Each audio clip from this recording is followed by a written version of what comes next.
Well, hello there, ladies and gentlemen, boys and girls.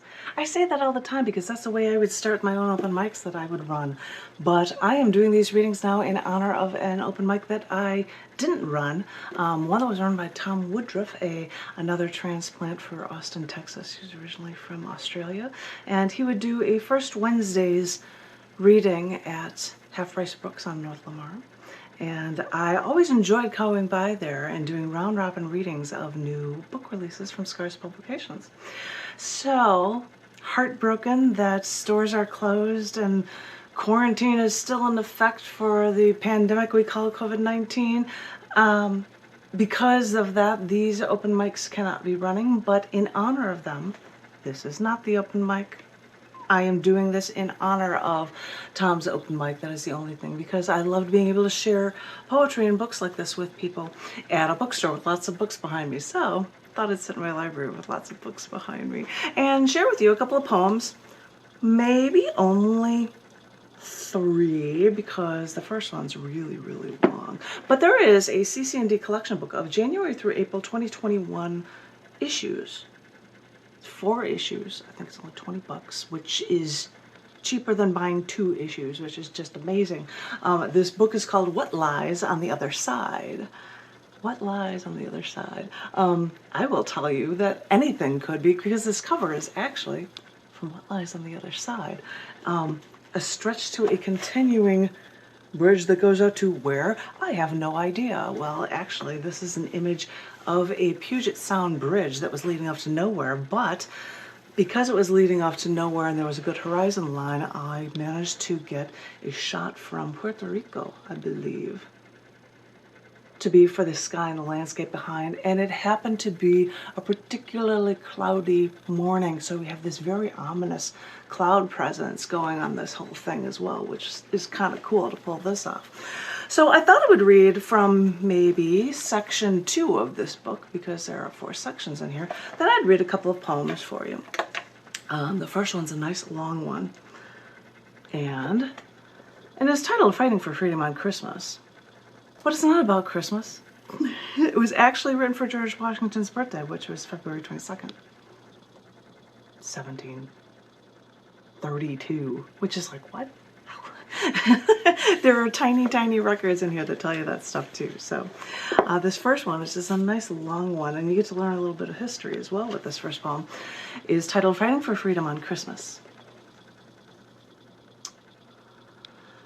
When these guys got together and wrote the Declaration of Independence, the British Empire didn't just roll over and say, oh, okay, and let the United States of America do whatever it wanted. Just because we signed a paper saying that we chose to be free from Britain, paper didn't mean anything to the British Empire. So they were ready to fight to keep their hold on us any way they could. So, yeah, Britain came to fight, but since they were an empire and all, they'd employ some of the Hessians from Germany to do some of the fighting for them so they could cover all bases. And months after months fighting in 1776, George Washington's Continental Army was at a loss. It was approaching Christmas, and they stayed camped on the shores of the Delaware River in Pennsylvania. The Hessians, German mercenary soldiers for the British Empire, were all across the river at Trenton, New Jersey, which stopped the Americans, who were now out of munitions. So, on December 23rd, Washington brings over Hugh Mercer, a Scottish general, and Captain Alexander Hamilton, and he says, the Hessians are going to be drunk and reveling on Christmas night, so that's when we'll attack. When they least expect it. But Mercer then explained, we don't have any munitions, which is when Hamilton said, that's why we attack then, to get the munitions. Washington thinks, we've got 5,000 troops. We'll cross the Delaware. That's 300 yards. We'll get through the ice and we'll fight the British, who only have their hired German army. Christmas rolls around, and the Hessians are celebrating Christmas. And that is when separate U.S. ships set sail. Those stuck on Mercer's ship think, there's too much snow. Let's go back. All Hamilton could think was that we've got to help Washington, even though others on his boat balked, saying that there's just too much snow, there's just too much ice, it's just too cold. George Washington could only stress to everyone that we're crossing that Delaware River, and there's no arguing with a man over this one. And maybe you've seen the painting of it, but it was much grimier and dirtier than that painting could ever portray. There were 60, 70-mile-per-hour winds. Icicles are hitting their boat, made of cheap pine and probably barely holding up. And some of the soldiers had towels wrapped around their feet because they had no shoes. The Continental Army fought the ice and the snow to cross 300 yards of water to make it across the Delaware River.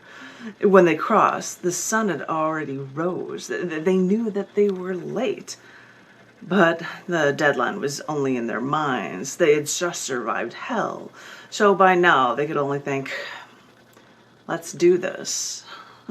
And with that, they just walked into Trenton and they caught the entire Hessian military off guard.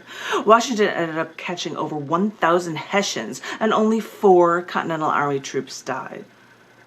Then they looked and they saw all of their munitions, but added bonus, they also found a corner of stash of rum. Added bonus indeed, they thought. So they got really drunk on rum and taking their Hessian prisoners back across the Delaware River. They were falling over drunk. I mean, falling out of the boat drunk. So much for the Continental Army wearing towels for shoes. Because at this point, the Continental Army is drunk and freezing from their ice-filled river ride. So despite the pain, know that this is George Washington's first major victory in battle for his country, the country he would later lead as its first president, a man we emblazon on our dollar bills still. And now we give so much credit to anyone elected as president. But think of the battle George Washington had to fight to get to that point, which was only the beginning. It was the beginning of everything that would define not only George Washington, but also him as a fighter and a leader, and what we define as a nation. Bum, bum, bum. I feel like I need to make a noise for that, I really do. Because it was a long one, I'm only going to do, I think, 2 more, and they will be 1-pagers, poems. They won't be very long because we usually have 10-minute readings per people anyway. This is another poem I'd like to share with you that was written on the 26th of February, which is the anniversary of the publication of the Communist Manifesto, February 26th of 1848. That's another reason why wearing these glasses are handy, because it's like 6-point type with the details in this book, and that's kind of hard to read if the lighting's not perfect or whatever, so that's the only way I could read this tiny, tiny type under here. So, knowing that I'm such a communist lover, this is a poem that I wrote in honor of this date, and it's called Equality Manifesto. We have discovered that some people work hard and make a lot of money, and some say they cannot find employment that gives them the money they need to take care of their own. So we have discovered that for those who have not, against those who have, we need to make the field clear so that all can try and can achieve just above the level that of the have-nots. We are not the first to postulate a 70 to 90% tax on the ones who make far too much money for their own good. Because we are sure that even if we tax them enough to pay for the unemployed, they'll still keep on making money hand over fist so that we can keep everything running on their backs for as long as this great country can live. This money can be used to help the people who can't make enough in their service industry jobs to pay for their entire family, or even help the ones who say they cannot get a job at all. You see, this tax may seem way too much, but as strong as a hatchet, axe, and saw. But this is the only way we can make all equal.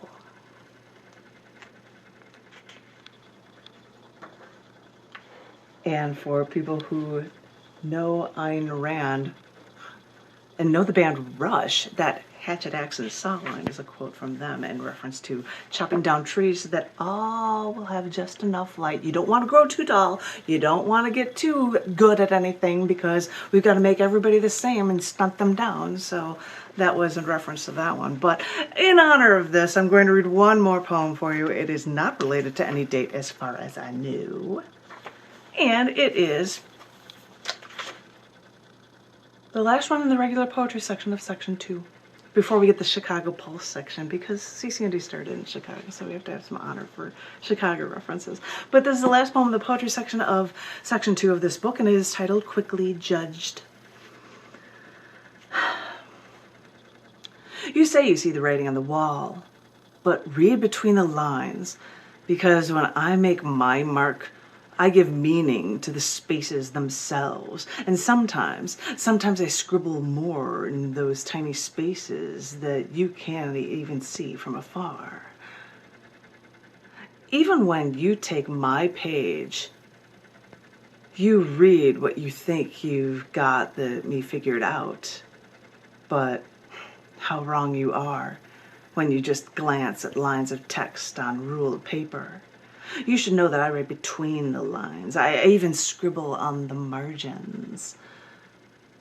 You thought it was that simple, that basic, that you thought I could be so quickly judged. But you only glanced at the writing of my life. And as I said, you never read between the lines or see the true me. Well, the things I write can only even possibly jump off the page. You say you see the writing on the wall, but you only glance, like life is all about only cliff notes. A private investigator might not be able to research me enough to get the true meaning. So the next time you read the writing, go ahead. Look closer.